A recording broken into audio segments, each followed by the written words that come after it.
Welcome to P Agrawal editorials. तो आज जो हम फर्स्ट टॉपिक डिस्कस करने वाले वो है India's rising power demand and the hydrogen factor. तो इस आर्टिकल में बेसिकली हम डिस्कशन करते हैं कि कैसे हाइड्रोजन को अगर हम लाएंगे तो हमारा काफ़ी तरह से पैसा भी बचेगा, एक तो इलेक्ट्रिसिटी को स्टोर करने का, और अगर उसकी थ्रेशहोल्ड मतलब पर केजी हाइड्रोजन की लेस मतलब जो एमिशन है वो लेस देन 2 केजी से कार्बन डाइऑक्साइड की आ रही है, तो हम उसे अगर यूज़ करें तो हम हमारे लिए काफ़ी इफेक्टिव होगा। बस हमें ग्रीन हाइड्रोजन को लो कार्बन हाइड्रोजन बोलना चाहिए, उससे हम हाइड्रोजन को इफ़ेक्टिवली यूज़ करके हम काफ़ी इमिशंस कम कर पाएंगे अपनी। फिर हमारे में ये चीज़ लिखा है, net zero economy needs electrification plus hydrogen. तो इसका बेसिक मतलब ये है कि अगर हमें net zero emissions net zero economy लाना है तो उसके लिए हमें जो फॉसिल फ्यूल बेस्ड टेक्नोलॉजीज़ हैं उनको उनके इलेक्ट्रिक ऑल्टरनेटिव्स उनके साथ रिप्लेस करना पड़ेगा, इलेक्ट्रिक इक्वलेंट्स लाने पड़ेंगे ताकि हम emissions अपनी कम कर सकें। Hydrogen can replace carbon in steel making and other industrial processes critical for decarbonisation, ये चीज़ भी दिखाई गई है। फिर nuclear power is essential for India's energy future. तो सोलर विंड हाइड्रो हमने ये सब यूज़ कर रहे हैं, पर इनके अकेले से इंडिया की जो ग्रोइंग एनर्जी नीड्स है, इतनी बड़ी पॉपुलेशन है हमारी, इतनी चीज़ें हैं, इंडस्ट्रीज़ होती हैं, हाउस होल्ड, वैसे सब कुछ है, तो कल्ला उस अकेले हम सोलर विंड और हाइड्रो एनर्जी से वो नहीं कर पाएंगे ग्रोइंग डिमांड्स को मीट। तो गवर्नमेंट का टारगेट है कि 100 गीगावाट्स ऑफ न्यूक्लियर पावर को हम 2047 तक बनाएं। NPCIL ने कहा है कि हम 700 मेगावाट के जो पावर प्लांट्स हैं, रिएक्टर्स हैं, उनकी 26 यूनिट्स जो इंडिया में उन्होंने प्लान करी है वो उनकी लगाएंगे, और कुछ स्मॉल रिएक्टर्स भी लगाएंगे अगर कुछ एक इंडस्ट्रीज़ को अपने स्पेसिफिक काम के लिए चाहिए। पर न्यूक्लियर पावर की भी लिमिटेशंस आ जाती हैं कि उनका कैपिटल कॉस्ट और वो सब ज़्यादा हो जाता है कि nuclear reliable low carbon source तो है, बट लेकिन अब इसमें हाई कैपिटल कॉस्ट है, और फिर जो आउटपुट है जो आती है वो इसलिए इकोनॉमिकल नहीं है, और इसलिए हमें क्या करने की ज़रूरत है, innovating balancing for a low carbon grid. हमें लो कार्बन भी चाहिए पर कुछ इनोवेटिव सॉल्यूशंस भी चाहिए। तो solar and wind are intermittent requiring backup और बैलेंसिंग सोर्सेज। तो वही है कि सोलर एंड विंड का हमें बैकअप वगैरह या बैलेंसिंग सोर्सेज की ज़रूरत पड़ती है। तो करंटली जो कोल प्लांट्स हैं उनको यूज़ किया जाता है for balancing, but they add to emissions. तो हम क्या कर सकते हैं कि हमारे पास जो भी एक्स्ट्रा एनर्जी बचे हम उसको हाइड्रोजन में कन्वर्ट कर दें।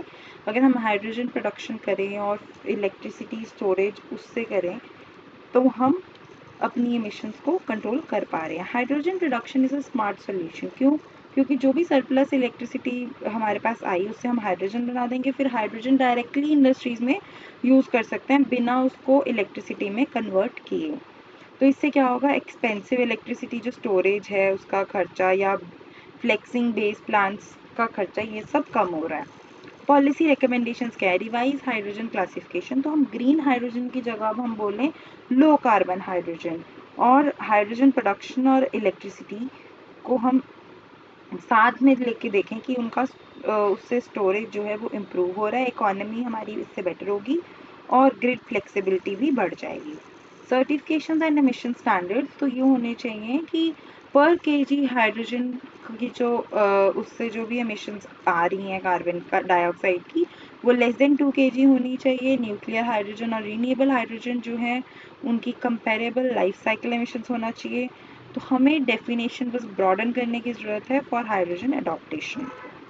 नेक्स्ट आर्टिकल हमारे पास है the approach to regulating AI in India. तो अब इसमें क्या देख रहे हैं हम कि ग्लोबली जो एआई गवर्नेंस ओवरव्यू क्या रहा है कि कुछ एक कंट्रीज़ हैं जैसे China, European Union, Canada, Korea, Peru, US, इन सब ने बिल्स अपना उन्होंने बना रखे हैं लॉज रेगुलेशंस के लिए, और वो एआई को रेगुलेट कर रहे हैं। कुछ एक जो कंट्रीज़ हैं उनके पास ड्राफ्ट बिल्स हैं। फिर 85 प्लस कंट्रीज़ और अफ्रीकन यूनियन ऐसी हैं उन्होंने नेशनल एआई स्ट्रैटेजीज रिलीज़ कर रखी हैं और वो इंक्लूसिव और एथिकल ग्रोथ पे फोकस कर रहे हैं। ऑल्दो जो यूएस वाला है वो तो उन्होंने हटा दिया था, अभी डोनाल्ड ट्रंप ने आके जो बाइडेन ने रेगुलेशंस को कर रखा था वो हटा दी थी। ये है कि अभी इंडिया की अप्रोच क्या चल रही है कि इंडिया के पास ना कोई फॉर्मल लॉ है ना गवर्नमेंट अप्रूव कोई नेशनल स्ट्रैटेजी है इस वक्त। ऑल्दो नीति आयोग ने 2018 में एक document AI strategy document comprehensively अपना निकाला था, पर ना ही उसको इम्प्लीमेंट करने के लिए कोई पैसा निकाला गया, ना उसे ऑफिशियली अडॉप्ट किया गया है और कुछ उस पर काम नहीं किया गया है। तो फोकस यही है कि हम एक फ्लेक्सिबल अडेप्टेबल AI इकोसिस्टम बनाएं। अभी सिर्फ फोकस इस पर चल रहा है कि कैसे AI flexible adaptable AI ecosystem बनाया जाए, इनोवेशन के through, skills development, safety, trustworthy practices के थ्रू। प्रोज एंड कॉन्स क्या है इंडिया की करंट स्ट्रैटेजी के? तो प्रोज तो ये है कि हम अभी काफ़ी फ्लेक्सिबल हैं अडॉप्ट करने के लिए टेक्नोलॉजी को और इकोनॉमिक फैक्टर सब देख के, और अभी हम एक्सपेरिमेंटेशन कर सकते हैं जब तक कि फाइनल लॉज हमारे नहीं बन रहे हैं। कॉन्स क्या है कि क्लैरिटी और अकाउंटेबिलिटी नहीं है अभी इंडिया के AI विजन पे। हम लीडरशिप पे डिपेंडेंट है रादर देन इंस्टीट्यूशनल पॉलिसीज़। कोई स्ट्रॉन्ग रेगुलेटरी गार्ड रेल्स नहीं है अभी तक हमारे पास, और AI का यूज़ केस पूरा वॉलंटरी है और कोई ट्रांसपेरेंसी नहीं है। जो पब्लिक अवेयरनेस है वो बहुत कम है, और स्पेशली कुछ सेंसिटिव सेक्टर्स में जैसे कि health care, education, governance and banking. तो रिस्क विदाउट रेगुलेशन, अब क्या रिस्क है हमारे पास कि डिस्क्रिमिनेशन, अनफेयर प्रैक्टिसेस हो सकती हैं, cyber threats, privacy breaches. Lessons and future suggestions यही हैं कि इंडिया US चाइना के मॉडल से कैसे वो सेंट्रलाइज, इन्होंने क्रॉस सेक्टोरल लॉज का एक मॉडल बना रखा है। US का डिसेंट्रलाइज है, यानी कि स्टेट्स जो हैं, मतलब वहाँ पर जो भी उनकी स्टेट्स हैं वो स्टेट स्पेसिफिक है, सेक्टर स्पेसिफिक है। फिर इंडिया का जो डिजिटल पर्सनल मतलब इंडिया का जो DPDP एक्ट है वो एक स्टेप हो सकता है टुवर्ड्स सेंट्रलाइज गवर्नेंस। रिकमेंडेशंस यही रहेंगी, फॉर्मल AI पॉलिसी बने as a short term goal only. एक पायलट टूल्स के थ्रू उनको इन्फोर्स करके देखा जाए, जब तक कि पहले की फॉर्मल लॉज निकालने से पहले हम उस तरह देखें। Lessons and future suggestions, ensure the policy addresses तो विजन एंड गोल्स हो हमारे पास, इंफ्रास्ट्रक्चर कैपेसिटी बिल्डिंग का सोचा हो, implementation, ethical AI guidelines, priority sectors हमारे पास होने चाहिए। नेक्स्ट आर्टिकल हमारे पास है supreme court judgment on governors role in bills. तो बेसिकली इस आर्टिकल में हमें पता ही है, ये 1-2 दिन से चल रहा है कि state of Tamil Nadu versus governor of Tamil Nadu के बीच में जो हुआ, उससे कोर्ट ने डिसीजन लिया कि गवर्नर्स और प्रेसिडेंट को टाइम लिमिट सेट कर दी कि इतने में उन्हें एक्ट करना ही पड़ेगा जो भी बिल स्टेट लेजिस्लेचर्स पास करेंगे। और ये किस आर्टिकल के अंडर करी? आर्टिकल 142 के under, to ensure complete justice. तो कोर्ट ने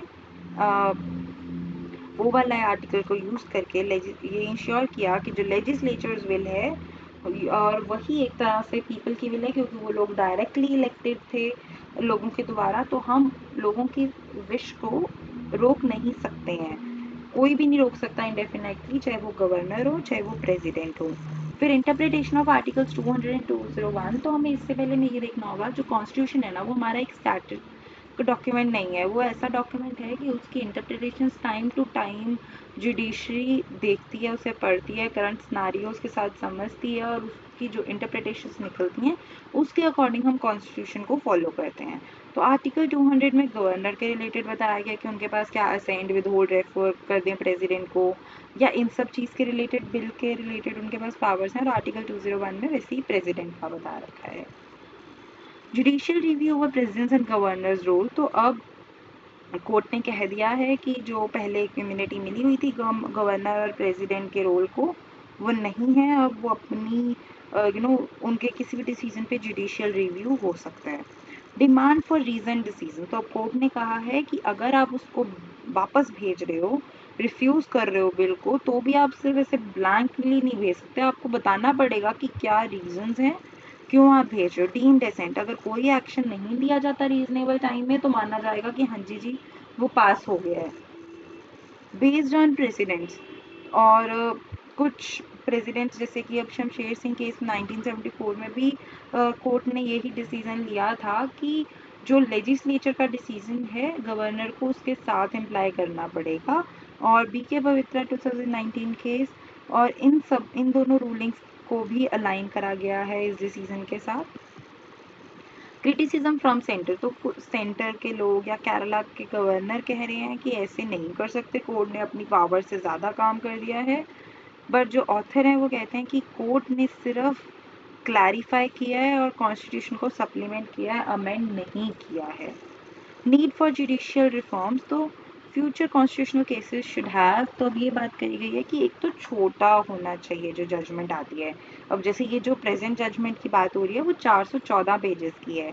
बेटर इंटरनल केस मैनेजमेंट, जो सिमिलर केसेस हैं वो क्लब हो जाने चाहिए, उनको सेम ही बेंच देख ले। जैसे अभी केरला गवर्नमेंट ने जो अपना केस लेके जाना है उसके रिलेटेड भी ये है कि अगर वो अब सेम बेंच को तो मिल रहा है बट उसके लिए एप्लीकेशन दी उन्होंने या जैसे भी था, बट वो अगर खुद ही एक सिस्टम ऐसा होना चाहिए इंटरनल सिस्टम कि वो सेम ही जाए, क्योंकि अभी उन्होंने ऑलरेडी उसके लिए अगर आर्टिकल कॉन्स्टिट्यूशन का इंटरप्रिटेशन पढ़ा है देखा है तो सेम ही कर देंगे, टाइम भी कम लगेगा।